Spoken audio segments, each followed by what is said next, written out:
Jim Conley's statement of May 29, 1913. Atlanta Police Headquarters. Defendant's Exhibit 39. Conley's statement of May 29, 1913. Atlanta, Georgia, May 29, 1913. On Saturday, April 26th, 1913, when I come back to the pencil factory with Mr. Frank, I waited for him downstairs like he told me, and when he whistled for me, I went upstairs and he asked me if I wanted to make some money right quick, and I told him, yes, sir. And he told me that he had picked up a girl back there and had let her fall and that her head hit against something.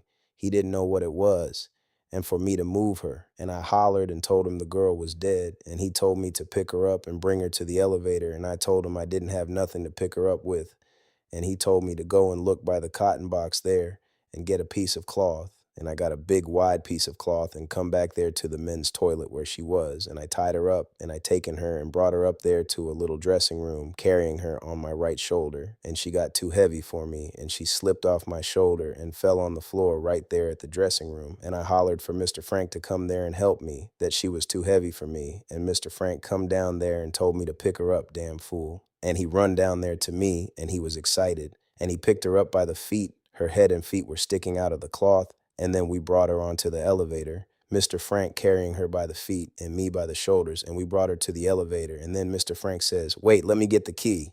And he went into the office and got the key and come back and unlocked the elevator door and started the elevator down. Mr. Frank turned it on himself and we went on down to the basement, and Mr. Frank helped me take it off the elevator, and he told me to take it back there to the sawdust pile, and I picked it up and put it on my shoulder again. And Mr. Frank, he went up the ladder and watched the trap door to see if anybody was coming. And I taken her back there and taken the cloth from around her and taken her hat and shoe, which I had picked up upstairs right where her body was lying, and brought them down and untied the cloth and brought them back and throwed them on the trash pile in front of the furnace. And Mr. Frank was standing at the trap door at the head of the ladder. He didn't tell me where to put the things. I laid her body down with her head towards the elevator, lying on her stomach, and the left side of her face was on the ground and the right side of her face was up, and both arms were laying down with her body by the side of her body. Mr. Frank joined me back on the first floor. I stepped on the elevator and he stepped on the elevator when it got to where he was, and he said, gee, that was a tiresome job. And I told him his job was not as tiresome as mine was, because I had to tote it all the way from where she was laying to the dressing room, and in the basement from the elevator to where I left her. Then Mr. Frank hops off the elevator before it gets even with the second floor, and he makes a stumble, and he hits the floor and catches with both hands, and he went on around to the sink to wash his hands, and I went and cut off the motor, and I stood and waited for Mr. Frank to come from around there washing his hands, and then we went on into the office, and Mr. Frank, he couldn't hardly keep still. He was all the time moving about from one office to the other. Then he come back into the stenographer's office and come back and he told me,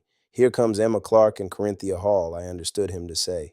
And he come back and told me to come here, and he opened the wardrobe and told me to get in there. And I was so slow about going, he told me to hurry up, damn it. And Mr. Frank, whoever that was, come in the office. They didn't stay so very long till Mr. Frank was gone about 7 or 8 minutes. And I was still in the wardrobe, and he never had come to let me out. And Mr. Frank come back, and I said, goodness alive, you kept me in there a mighty long time. And he said, yes, I see I did. You are sweating. And then me and Mr. Frank sat down in a chair. Mr. Frank then took out a cigarette and he gave me the box and asked me, did I want to smoke? And I told him, yes, sir. And I taken the box and taken out a cigarette, and he handed me a box of matches, and I handed him the matches back, and I handed him the cigarette box, and he told me that was all right. I could keep that. And I told him he had some money in it, and he told me that was all right. I could keep that. And Mr. Frank then asked me to write a few lines on that paper, a white scratch pad he had there, and he told me what to put on there. And I asked him what he was going to do with it, and he told me to just go ahead and write. And then after I got through writing, Mr. Frank looked at it and said it was all right. And Mr. Frank looked up at the top of the house and said,